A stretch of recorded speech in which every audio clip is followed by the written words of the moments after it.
All right. Thanks for coming, everybody. I have Anita on here from NFP. She's going to be monitoring the chat, seeing if we have any questions come up, but I'm really hoping you're going to feel comfortable to unmute yourselves and share any comments that you have or ask any questions as we go through the whole process here.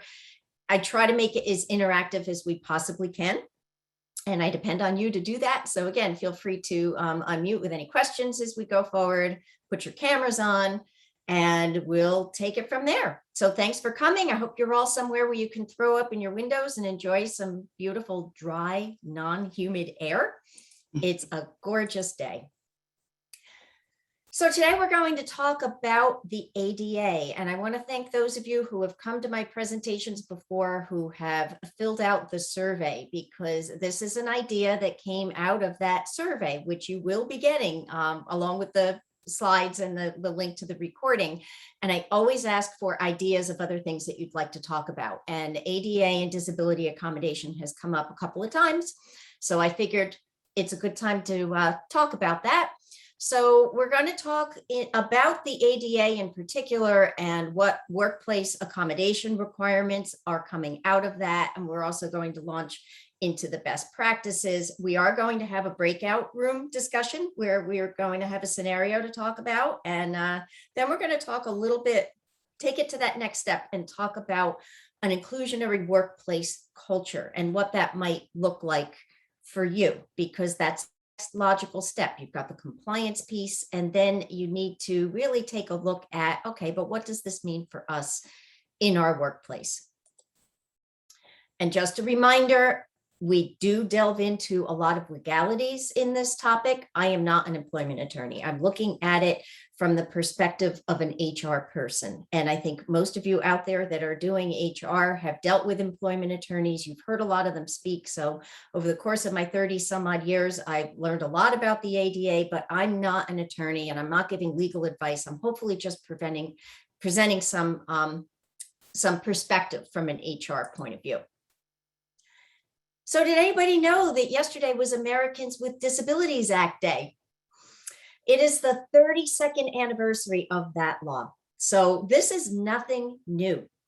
I think some of you are probably younger than the law itself, and it's been around your whole life and you just take it for granted. Those of us that are a little bit older, this was really revolutionary when it came into practice. And in the HR world, it meant a lot of changes. It meant really taking a look at a workplace, making sure that it was accessible to everybody. It was really a big shift. I had worked at offices where you had no choice but to walk up a flight of stairs to get to where the interviews took place. All that had to go. So 32 years ago was really a turning point. And we're here now, and I think we all just take it for granted that our workplaces are barrier-free and that we're very accepting of making accommodations to individuals with disabilities. So we have come a long way in 32 years. So let's talk a little bit about what the act actually is and what it said. So the Americans with Disabilities Act is the federal law, and it applies to employers with 15 or more employees. But Vermont, of course, took a look at that and said, well, we want to do the same thing, but we have a lot of small employers here in our state. So we would like to come up with something that pretty much mirrors the ADA, but it's going to apply to all employers, regardless of their size. So in Vermont, we have the Fair Employment Practices Act, and that has a lot of different components to it, but one of them is to pretty much mirror the ADA. So for the purposes of this presentation, as I'm going through it, I'm going to be referring to the ADA, but I just want everybody to realize that it applies to all of you, even if you have fewer than 15 employees. So here's what the law actually says from the employment side. There are a whole bunch of other components of the ADA that have to do with public access, but we're just going to focus on what it means for you as an employer. So it says that employers can't discriminate against anybody who is otherwise qualified to do the job because they have a disability. And it also says that anybody with a disability has to have an equal opportunity to apply for jobs and to work in jobs that they're qualified to do. And that's where your entire application process comes into play, because you're not just talking about all the people that you have on your payroll, you're talking about people that you're recruiting as well. And these individuals have to have an equal opportunity to be promoted once they're there and they're working. And they also have to have equal access to benefits and any other privileges of employment. That's kind of a no-brainer, but in other words, you can't be denying somebody particular benefits because they have a disability. You can't say, well, we don't want you on our health plan because we're concerned that you're going to cost us more. Can't do that. And then there's also that anti-harassment piece. So it says that employees are protected from being harassed in the workplace because of their disability. So that's just a quick review of what the ADA actually says. And how they define a person with a disability is really, really broad. It's someone who has a physical or mental impairment that substantially limits one or more major life activities. So as you can see, that covers a whole lot of ground. There are an awful lot of things out there, things that you can see, things that you can't see, that would potentially be considered a disability. And someone with a disability is also someone who has a record of having an impairment, but they don't necessarily currently have that disability. So an employee who maybe was considered disabled, they're not disabled anymore, but in the back of your mind, one of your managers might be thinking, yeah, but they have a disability. I'm not so sure they can do this. That's not okay. And then there's also, you're also protected if you don't necessarily have a disability, but you're regarded as having a disability. And that just means that someone looking at you might think that you're disabled, but you're really not. Maybe they think you're walking with a limp, but you're really not, and you can really do your job. So the perception is covered as well. And there is no list of what's considered a disability and what isn't. So it's kind of taken on a case-by-case basis, because some people are more limited by certain disabilities than others. So it really leaves it up to you as the employer to make your best judgment as far as, gee, should we accommodate this person because they have a disability? And my response is always, you know what, you're trying to accommodate your employees, whether it's legally considered a disability or not, and you don't want to take the chance. So you're always going to want to be working with your employees to make sure that they're successful in your workplace. So I would just err on the side of caution and treat any condition that comes across the board as if it is a disability, because it may very well be. And disabilities take so many different forms. Learning disabilities, for example, the one that comes to mind there would be dyslexia. Somebody who is dyslexic is likely going to need some sort of a workplace accommodation. Hearing disability, it doesn't have to be somebody that's totally deaf. It could just be somebody who has difficulty with some sounds and hearing some sounds, or maybe they have hearing aids and they can hear certain tones but not other tones. Visual disability, the same thing. It doesn't need to be somebody is totally visually impaired. It could be macular degeneration. It could be lack of peripheral vision. It can be a visual disability take a lot of different forms. Intellectual disability, we have more and more employees taking part in the workplace who have Down syndrome. Physical impairments, those are the ones that you generally can see. What comes to mind is someone who needs to have a wheelchair in order to have mobility. Speech impairments, it could be a stutter. So there are and this is just kind of a very broad brush of what would be considered a disability, and it covers an awful lot of ground. And a lot of them you're not going to be able to recognize. You can look at someone who has hearing aids and say, oh, they have some sort of a hearing impairment. Someone in a wheelchair, they have some sort of a disability, but you can't tell by looking at somebody that they've got diabetes, or that they've got, maybe they're suffering from depression.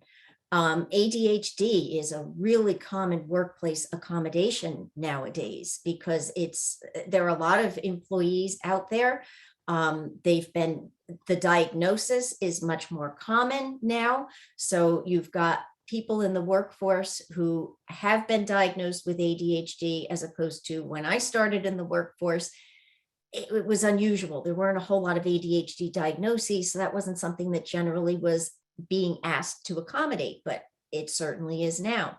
Migraine headaches, that comes across my plate quite a bit. And I wanted to just talk for a minute about alcoholism, because alcoholism is considered a disability. But don't get that confused with somebody who's currently using alcohol in your workplace. Hopefully, you've all got a drug and alcohol policy in your handbook that specifically would prohibit somebody from being under the influence while they're at work. If someone shows up in your workplace and they're obviously under the influence of alcohol, they're not protected. They're only protected. I'll give you an example of where the protection would potentially come in. You've got someone who maybe every week wants to leave work an hour early because they're going to go to an AA meeting.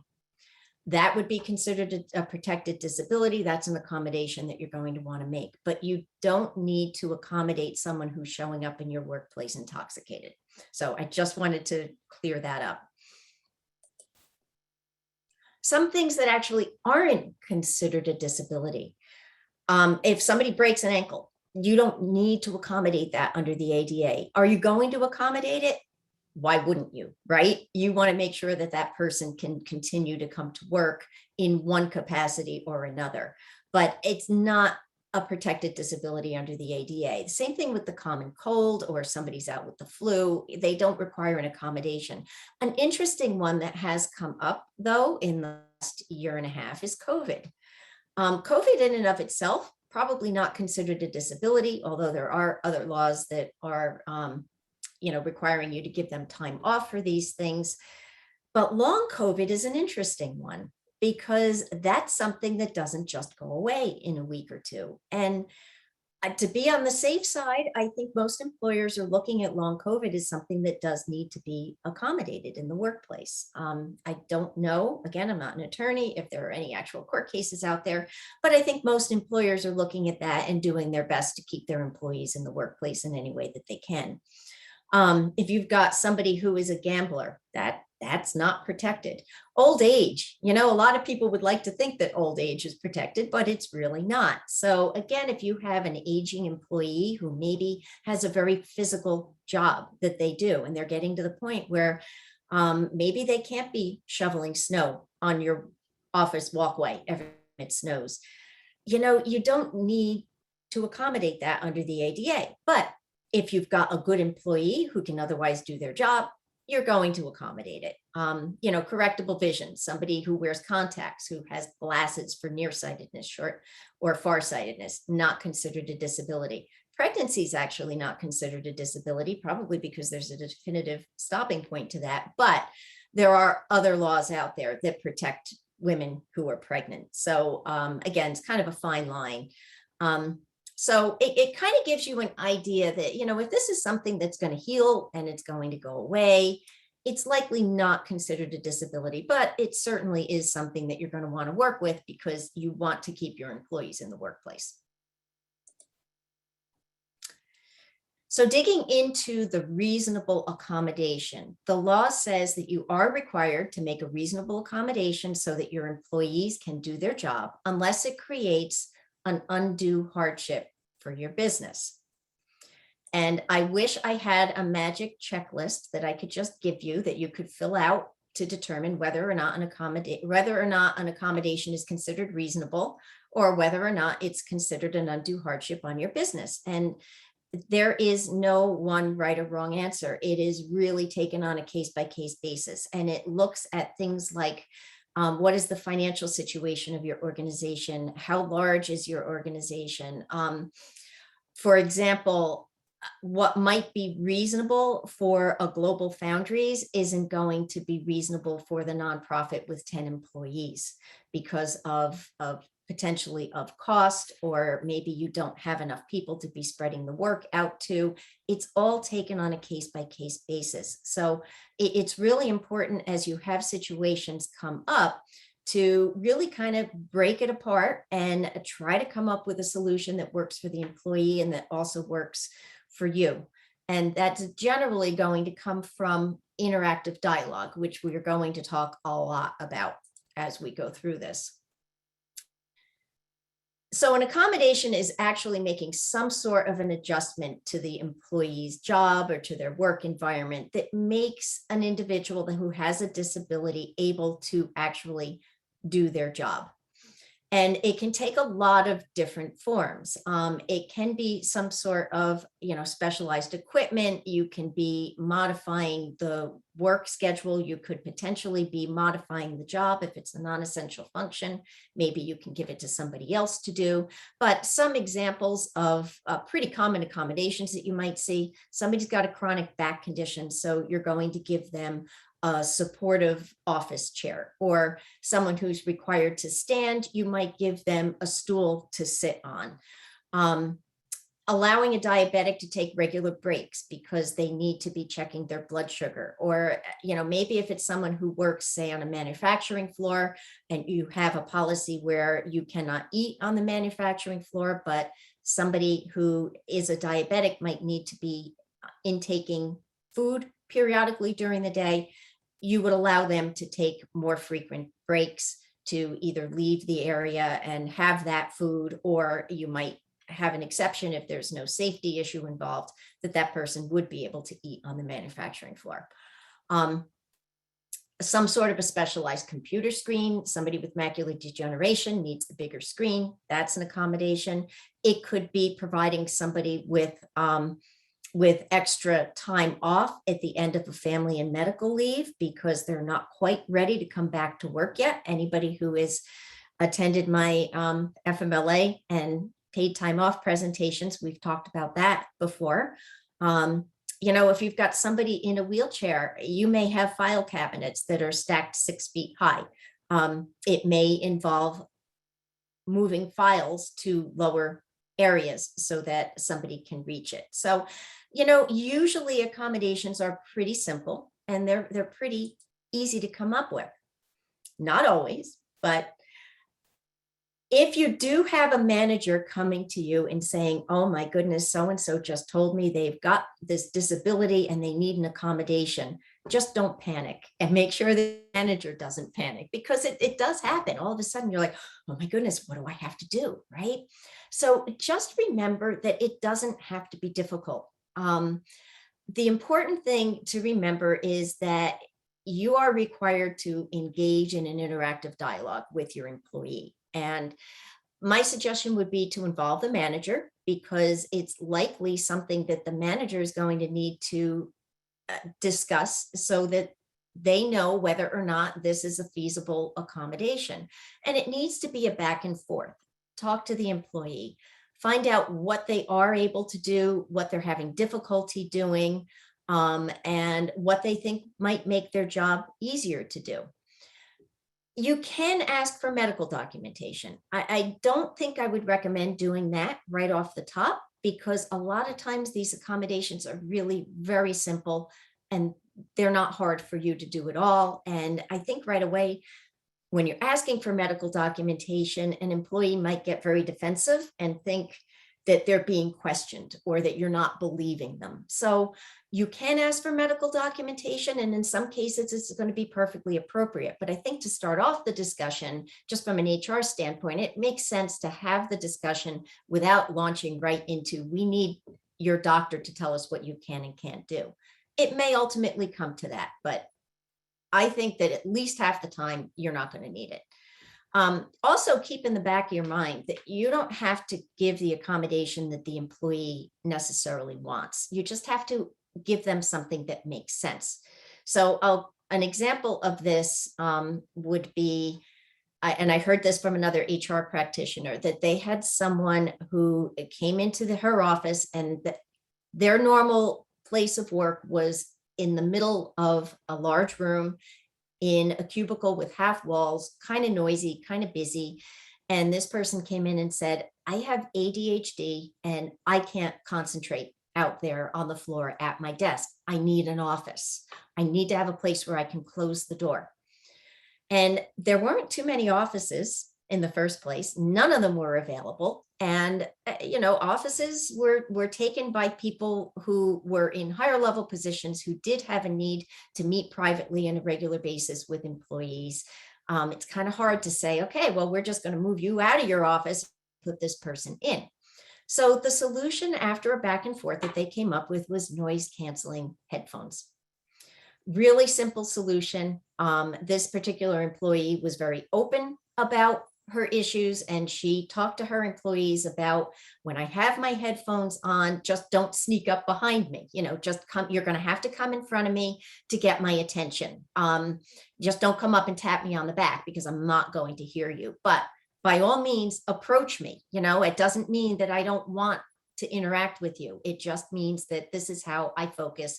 This is how I get my work done. And she was very outgoing and very nonchalant about it, and apparently put Mickey Mouse ears on her noise canceling headphones. So in other words, you might have an employee coming in and asking for something that might not really be feasible. Usually you can come up with a solution that works on both sides. And also, just keep in mind to respect the employee's privacy. It's on a need to know basis. So if you have involved the manager in this interactive discussion, make sure that the manager also knows this isn't something that he or she or they should be talking about with their coworkers or with others within the organization. This is something that most employees do want to keep private. Some don't mind talking about it, but you should always assume that they don't want others to know. And if others do know about it, it should come from the employee. It shouldn't come from you. It shouldn't come from the employee's manager. So make sure that the manager realizes that this is really just a need to know basis. They know because they need to work with this employee, but it's not something that should necessarily be discussed with others.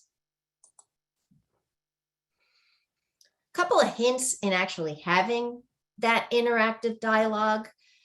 You're going to set the tone for this. And the tone that you want to set is that, hey, we want to cooperate with you. We want to help you. We want to have this dialogue so that we can come up with a meaningful solution. And keeping it objective is really important. And this is where a job description is kind of crucial. So those of you out there who don't have job descriptions, I strongly recommend that you make it a priority to put them in place, because they really are very, very helpful when you're dealing with disability accommodation, because you've got a description that lists the essential functions, and you can take a look at that and use that as your guide, as opposed to the employee saying, well, sometimes I have to do this and I can't do this and I can't do that. Keeps the conversation objective. It keeps it on track. You can go through those essential functions and say, okay, tell me, what essential function are you having an issue doing, and what could we do to make that easier for you? And a job description should also include physical requirements. It shouldn't just be a list of the responsibilities. Every job has physical requirements. And even if you're thinking, oh, it's just a desk job, there are no physical requirements. Think carpal tunnel syndrome, right? You've got somebody who has to sit at a keyboard for hours on end.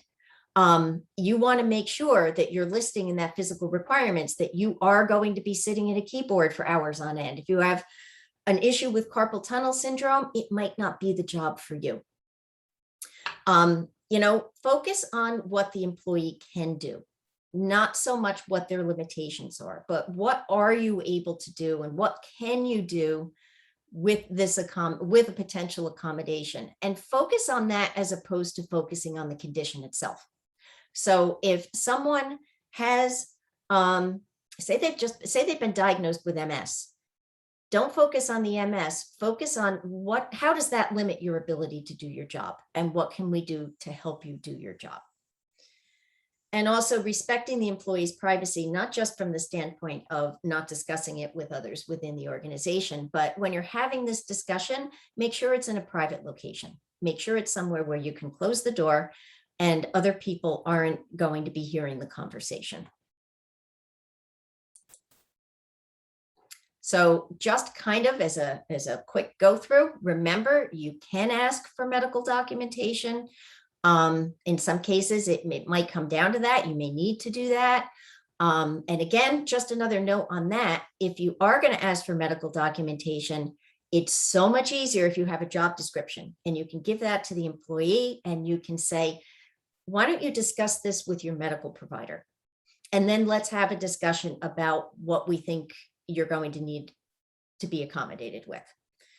If you don't have that, the employee is going to go to the doctor and you don't know what the employee is going to tell the medical provider. Oh, I have to, they make me do this, they make me do that, and I can't do any of it. And next thing you know, that person's out on disability or workers' comp or whatever. Having that job description keeps it objective, and it is really helpful to a medical provider as well to take a look at what are the physical requirements of this job and what is this person's limitations. Just reminding, you don't need to provide them with the accommodation they're necessarily asking for, but hopefully you're going to be able to come up with something in the course of your conversations. Documenting the conversation is really important because you are required to have this conversation by law. So you want to document it, you want to include the dates, and you want to document the content of the conversation and hopefully what the resolution was. And I think it's a best practice to somehow reiterate that back to the employee, whether it's in some sort of a memo form or whether it's an email. Hey, just to recap our conversation of July 27th, here's what we talked about. You said that these were your physical limitations. You needed some assistance to do this particular aspect of your job.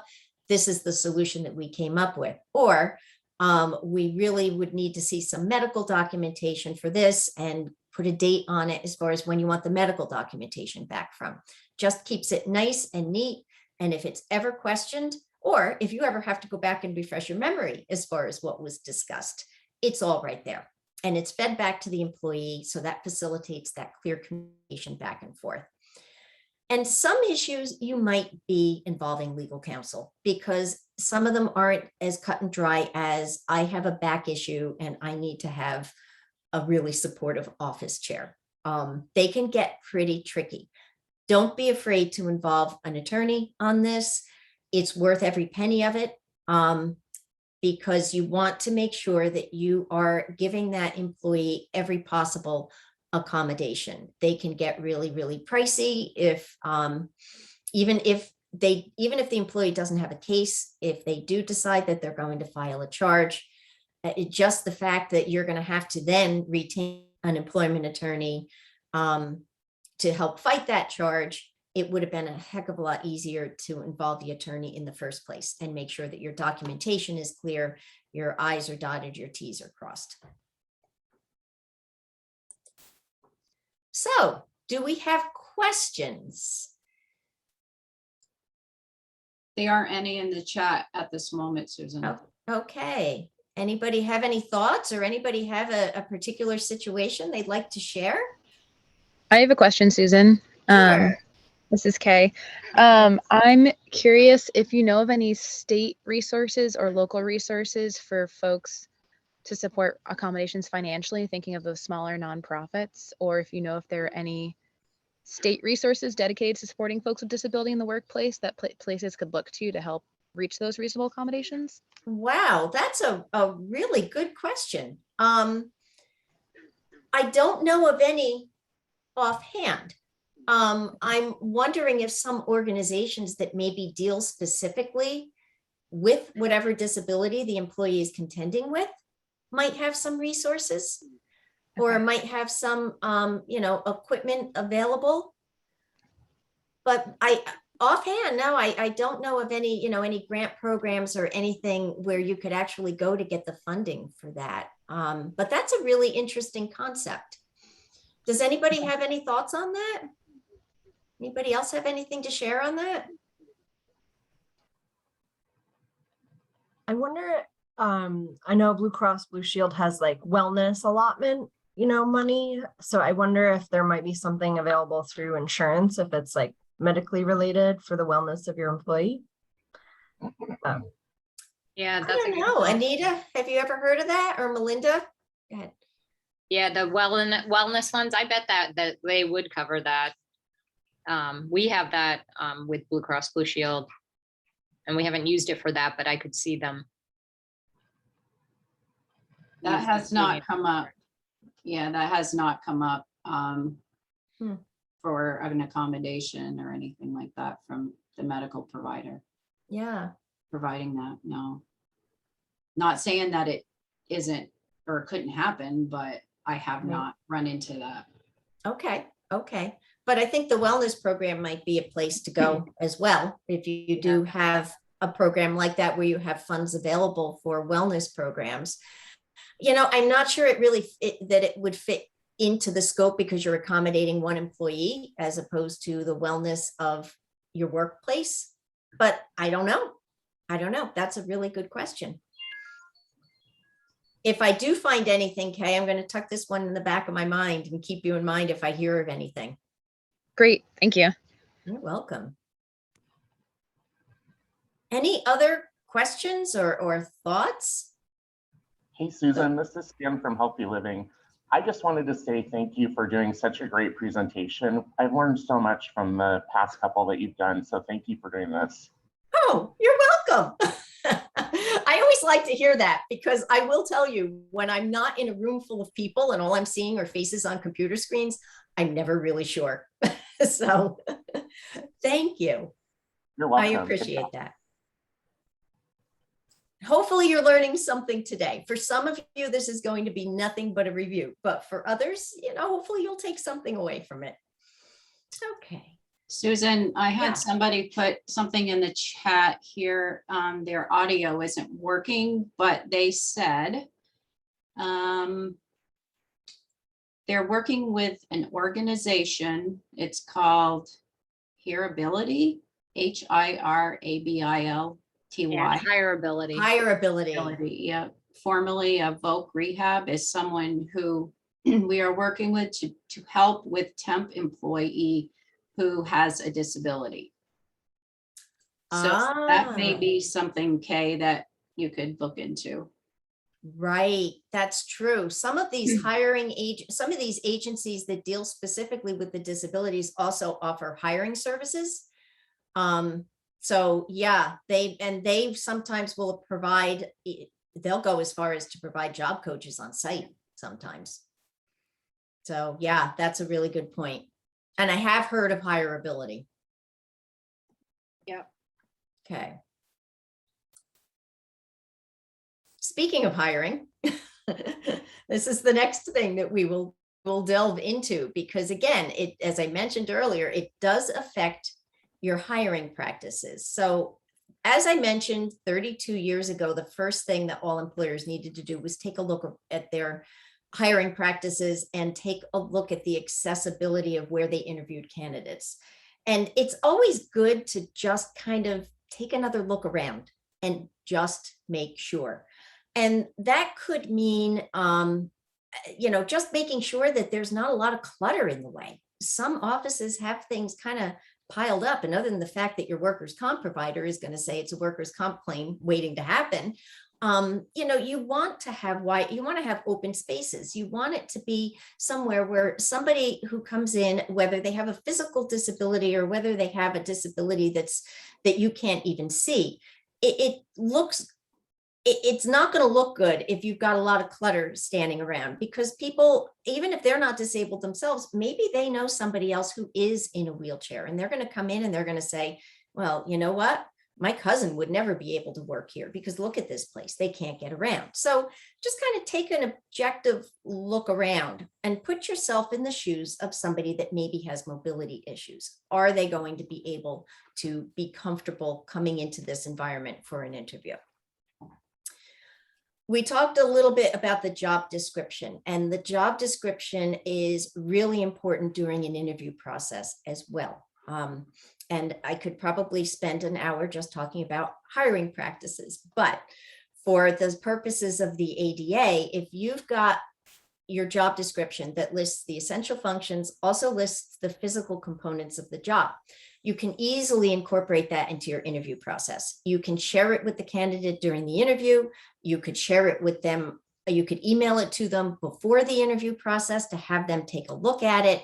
it may be part of the job posting, but even if it is in a job posting that the candidate's already seen, I think it's important to actually incorporate it into the interview process, because that's your opportunity to be asking the candidate about their ability to do the job, not only their skills to do the job, but kind of the buzz tagline is, can you perform these essential functions with or without a reasonable accommodation? And that's a really good tagline to be training your managers on as well. And that's the opportunity for the candidate to take a look at this and say, yeah, I can do this. And it may be a discussion about, well, I have the skills or I don't have the skills, but it can also launch into the issue of, I'm not so sure I can be on my feet for that long. Is there anything that you could do to accommodate that? And that starts that discussion. So it would be the same interactive discussion that you would have with a current employee. You would have it as part of the interview process. So again, that's where it's really important to train any manager who's going to be interviewing, because this could easily come up in an interview process, particularly if it's a job that's a physically strenuous job. And you want to be open about how strenuous it is. You want to be open about what is all involved with doing the job, because the last thing that you want is for the employee to get there and say, oh, I didn't know I had to do this. I think I'm going to have a problem doing this. And maybe you can make an accommodation, maybe you can't. And if you can't, you've just hired somebody and now the job's open again. Either that, or you've got a workers' comp claim on your hands because they were doing something that maybe they shouldn't have been doing. And it could have all been ironed out during the interview process. One question that I do get is, well, what if they do disclose that they have a disability and then we decide we don't want to hire them? That does happen because there may be other very reasonable reasons for not hiring somebody that has absolutely nothing to do with their disability. And that's where documenting your interview process comes into play. Making sure that you've documented why you've hired people, why you haven't hired people. Because if you do have somebody who's disclosed a disability in the interview process, you just want it to be very clear that that disability was not the reason for you not hiring that person, that there were other job-related reasons why you went with another candidate and not with that one. So just because they've disclosed a disability, it doesn't mean that you're now obligated to hire them. But it does mean that you do need to go through that same interactive conversation with them. And then at the end, you evaluate them just like you would evaluate any other candidate, and you document it just like you would hopefully document any other candidate.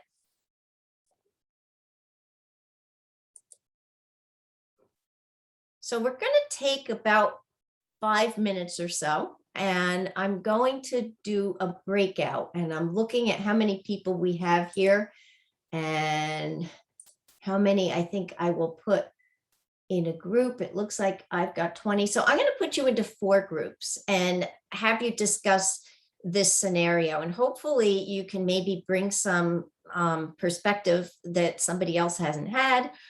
Maybe you've got some experience or a similar situation that you might be able to share with the group. But John has been employed by you for 6 months and he's not keeping up with his workload. When the manager gave him his 6-month review, which noted this deficiency, John revealed that he has ADHD and has difficulty focusing, which affects his productivity. The manager has come to you for advice on what to do next. So we're going to put you into breakout rooms for 5 minutes and you can talk about what you would do in this particular situation. Okay. Let's see if I can get this to work. All right, I'll see you in 5 minutes.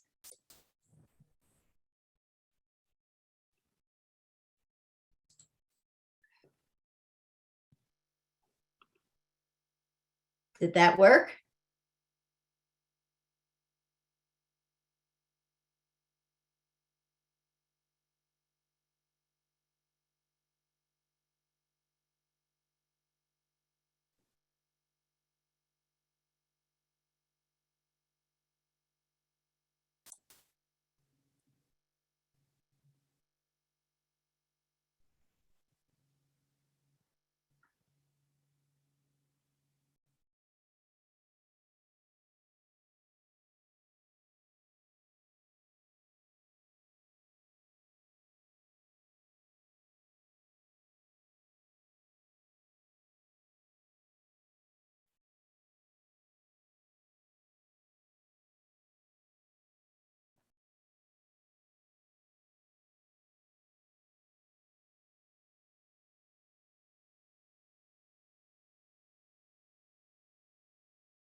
Susan.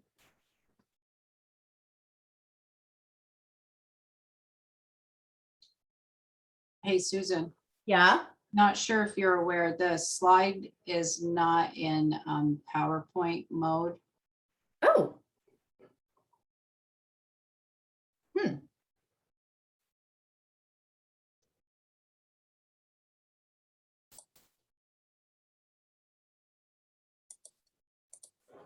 Huh. All right, let me bring it up. Oh, I see. There we go. Okay, that's better. Yeah. Okay, thank you. All right, gonna close up here.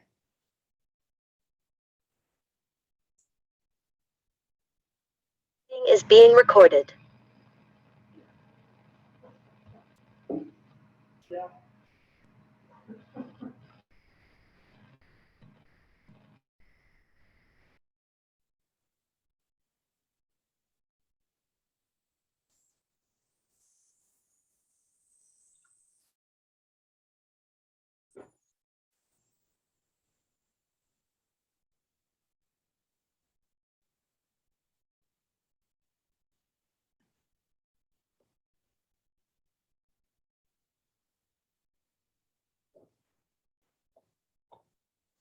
We must have good discussion going on in breakout room 4 because they're not back yet.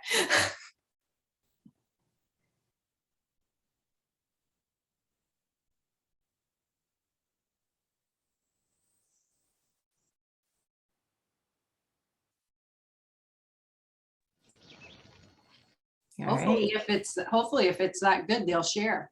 That's what I'm hoping. Breakout room 4, which was John, Kay, Kim, and Laura. You stayed on there for a while. So does somebody from your group want to talk about what you were discussing? I guess one of the things that came up was a note that it's often hard to get a diagnosis on ADHD. It's an extensive screening process, and documentation from a medical provider may not be possible. So having that, we brought a lot of things that caught up was having conversation with that person to see what works best for them, to see how we can further support them to feel more productive or more engaged, knowing that it may be a new diagnosis, it may be unfamiliar territory for them, but what is possible to help them feel more conducive to their work environment. Yeah, good point. I think we have to realize that sometimes asking for an accommodation is very difficult on the employee, because in a lot of ways it's admitting that there's something that they can't do. And that's not easy. Though with this specific disability, ADHD, for the person to be willing to go through the testing, they need to be willing to admit that there's an issue. So when someone has that, inner realizes it's an issue, I would think difficult once they get the results back that they would not want to share, especially if it's involving their productivity and work and they're at risk of losing their job. Mm-hmm. But I know, like, I hear other disabilities might not be, I don't know. I think ADHD, it's a pretty fairly new disability that we've all been faced. And like you say, Susan, back in your time, it didn't exist. Growing up, it didn't exist, but yeah. Yeah. Yep. How about some of the other groups? What were some of the things you were talking about?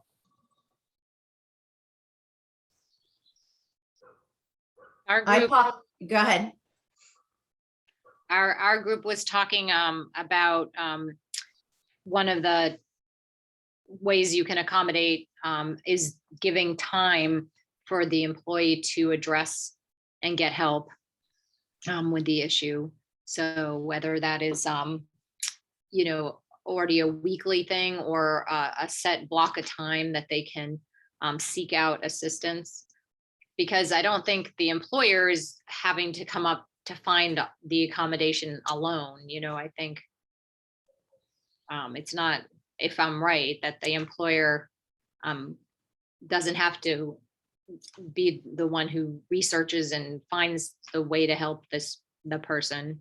or the tools that they could use, correct?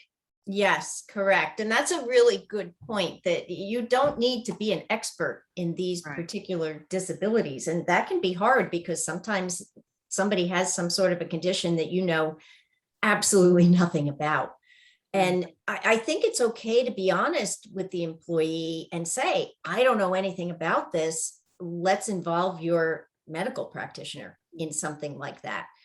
Because I don't think that's going to put the employee on the defensive. I think that's going to be an open and honest discussion saying, I don't know anything about this. And this would really help me to understand.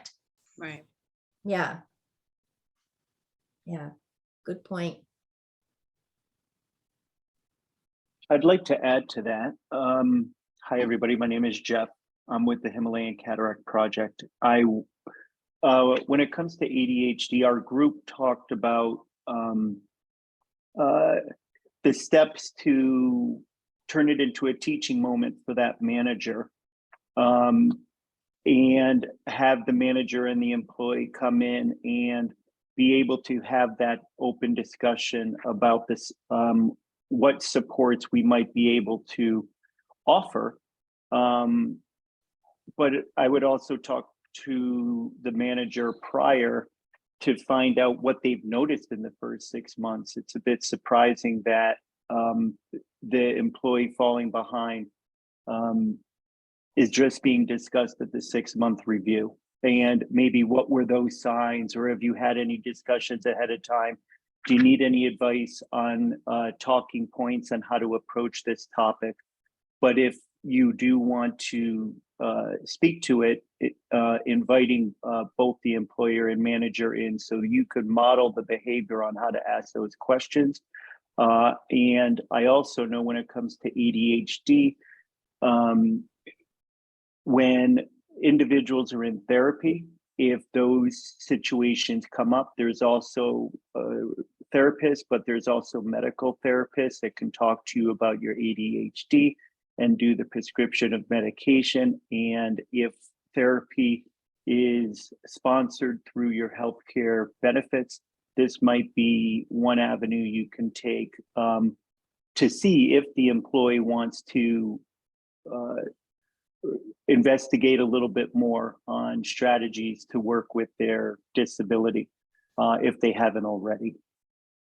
I love that idea.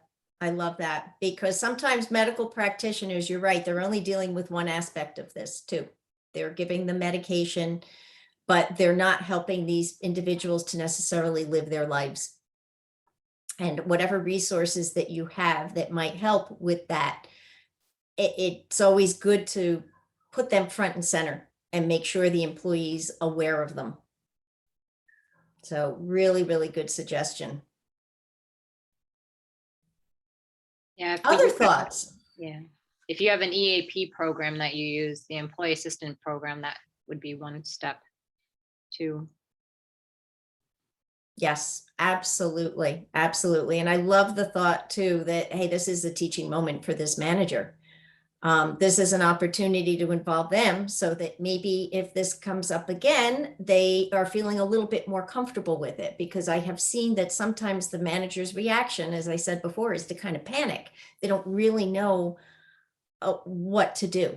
And that can be very uncomfortable. It can be very uncomfortable for the employee that's just approached the manager about this as well.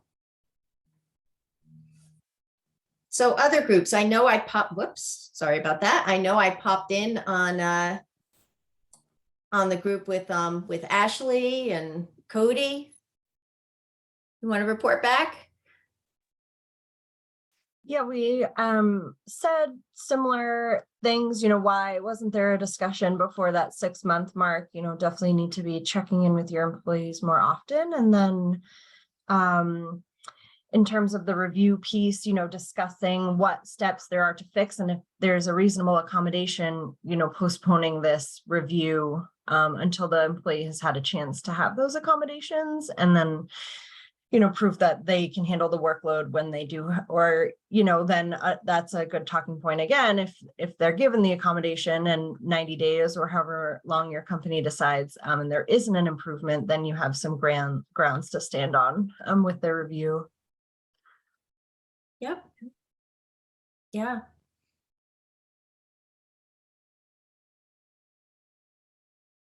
Good. Anything else to add? Anything different that somebody came up with, or other thoughts? Yeah, it's particularly tricky when it comes down to somebody's work performance is suffering. And I have to say that I have had situations where you've got a long-term employee, they've been doing fine, and then all of a sudden their work has kind of been tanking, and they're saying, oh, well, by the way, I have ADHD. And you start talking to them about it, and they're like, well, I've never really been diagnosed. Well, I've never really gone to a doctor about this. And then you start thinking in the back of your mind, do you really have an issue, or is your work performance just going down the tubes? It does happen. But again, I think that's the exception rather than the rule. I think in the situation like this, you likely had an employee who really thought that they could manage it, and maybe has been able to manage it in the past, and not so much with this new job that they've got. So I think you came up with some good suggestions and some good talking points. Okay.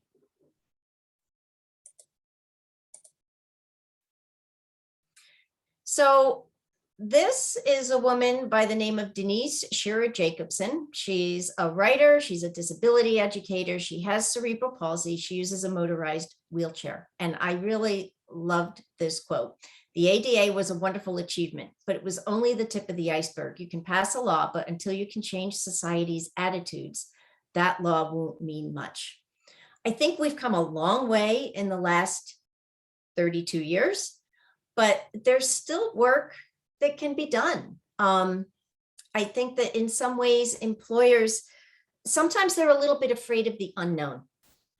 And it might be a little bit different to be reaching out to individuals with different disabilities in the community and trying to bring them into your workforce, because it's not something that's ever been done before. But, going beyond complying with the ADA, making accommodations in order to expand your labor pool makes a lot of good business sense.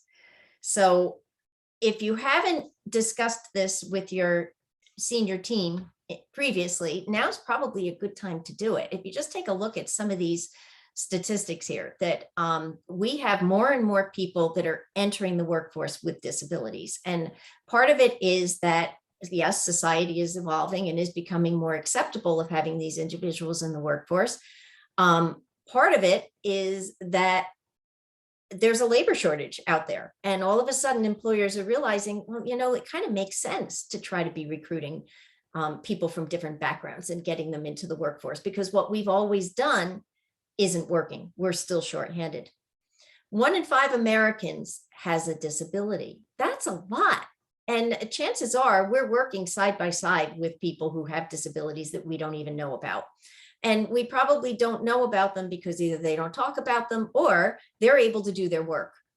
But there are an awful lot of people out there that their disability does get in the way of doing their job. And that's where you as an employer come in.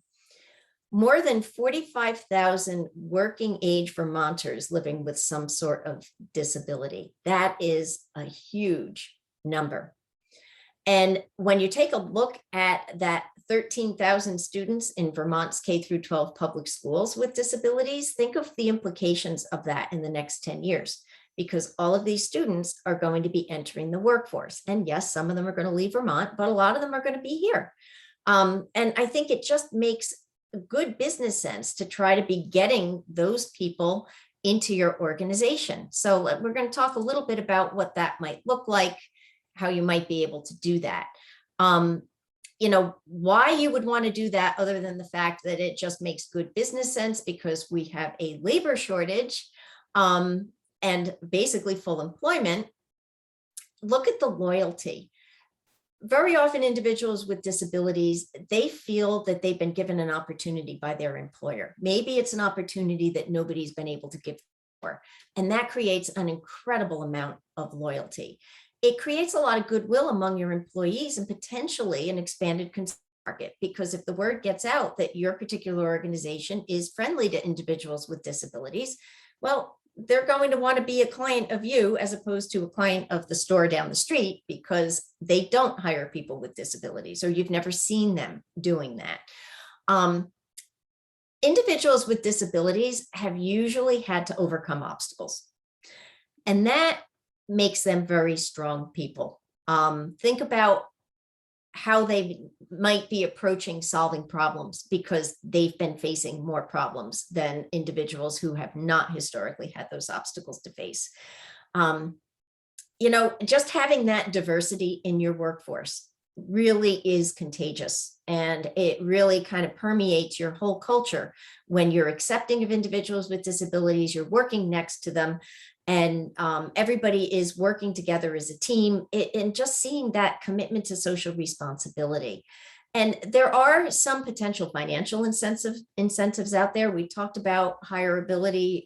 There are some organizations, there may be some tax incentives, which again, I'm not involved in the finance end at all, but there are some tax incentives when you're hiring individuals with disabilities. Some of these organizations out there will even provide job coaches for individuals with disabilities to come in and work and learn their job while they're training. They will really give you a lot of services so that their clients will succeed with you as an employer.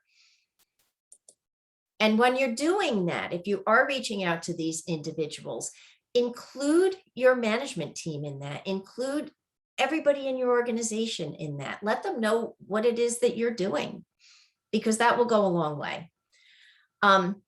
Just a couple of tips, as far as building that inclusionary culture. I think first and foremost, just take a look at your handbook and kind of see what kind of a tone does that set.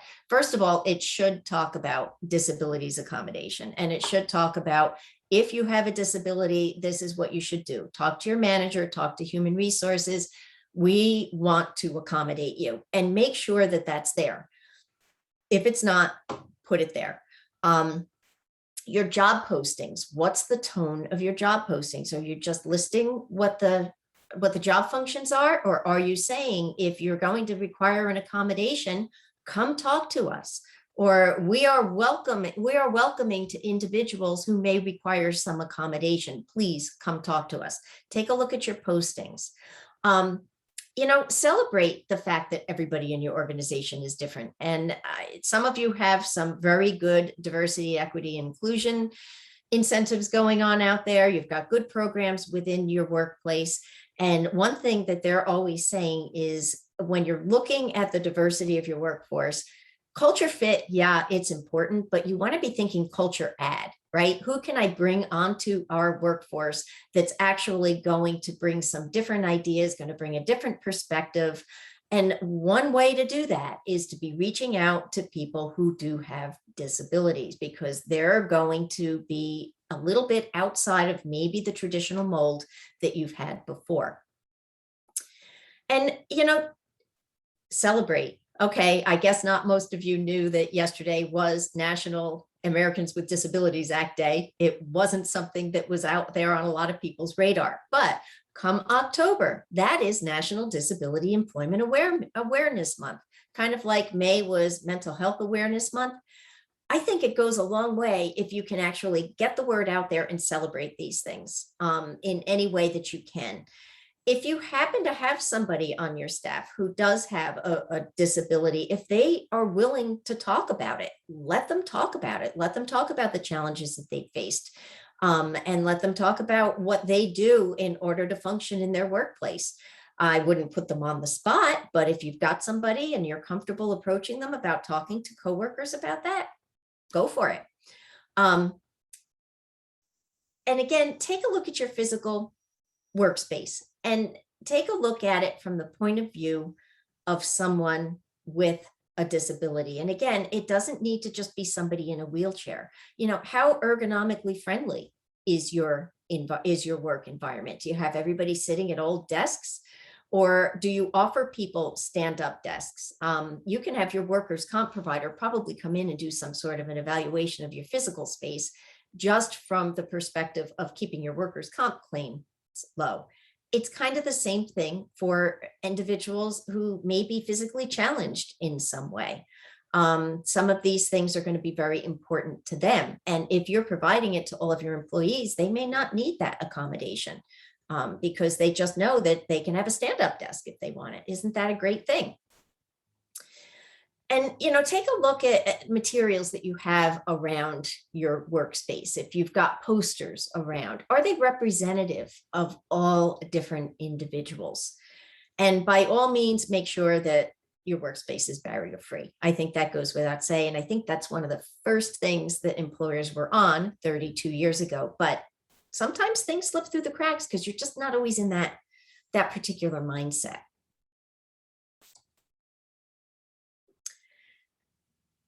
So I think just really adopting some sort of a focused strategy on how you're going to get more people into your workforce who have disabilities. Reach out to those organizations. Take a look at the things we just talked about, your job postings. How are we going to get them in here? And then once they're here, how are we going to get them to feel like they belong here? So it's kind of like the difference between being asked to the dance and being asked to dance, right?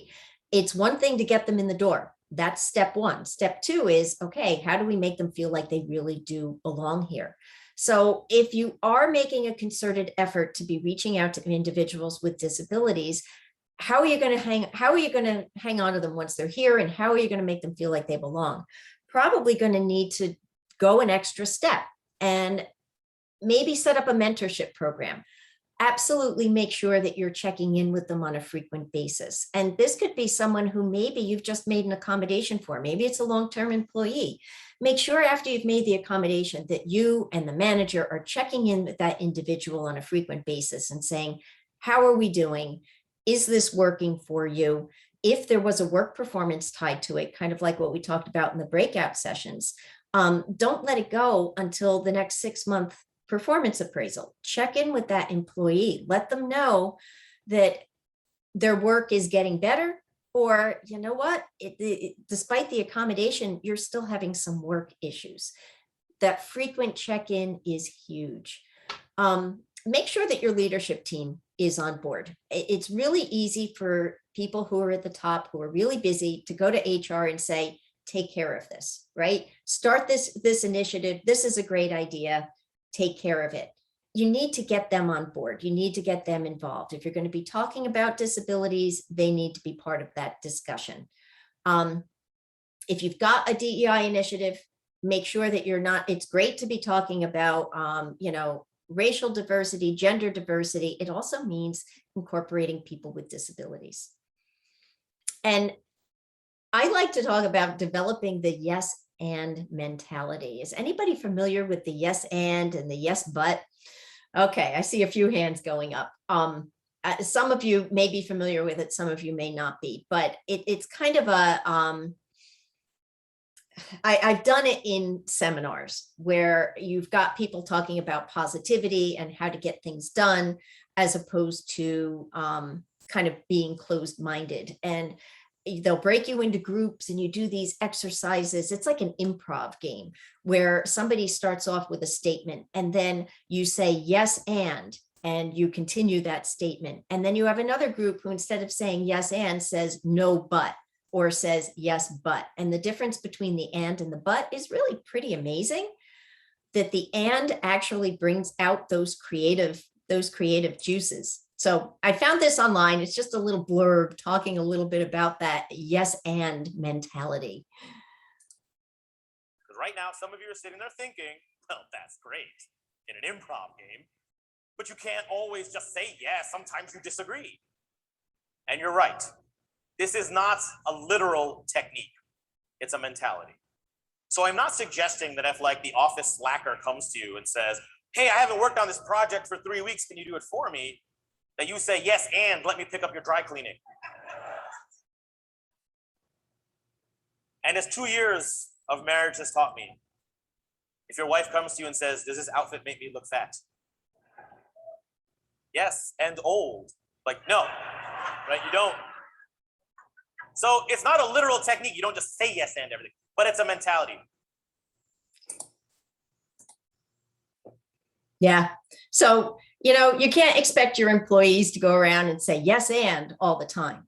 But it is that mentality, that positivity that can really transform an organization. It really brings a much more open mind to the table, and it can be very powerful and transformative. And that's really your goal in so many different things in what you do as an organization. But it's particularly true when you're coming to individuals who may be challenged in one way or another. If you take a look at it and you think, okay, how can we make this work, instead of, oh no, here we go, I have to make an accommodation. It's not you have to, it's you want to. It just plain makes sense. And there are just so many positive juices that can flow out of that. And it can really benefit your organization. And if you can get everybody on board to kind of have that yes and mentality when it comes to individuals that may be challenged, it'll go a long way. And there's no one way of doing it. You could probably bring in a culture consultant who will work with you for months on transforming that culture and getting that in there. I'm not that person, but I wanted to just kind of put all these things out there so that you tuck them in the back of your mind and you think about individuals with disabilities in that positive, open-minded mentality. I love Stevie Wonder. And look at all that he has overcome, right? He is one of my favorite musicians. And you kind of wonder, if he wasn't blind, would he be as successful as he is? We don't know. Would he have had that gift of music and that drive to share that gift of music if he had also had his eyesight? We don't know. But I think he is a really, really good example of the positivity and the possibility out there when we do make these accommodations. And we don't know when a very small accommodation could turn into something really big. So do we have any other questions about accommodations or, about your workplace and how to handle these things? Any thoughts? Nothing in the chat, Susan. Okay, feel free to unmute. Anybody want to share anything else?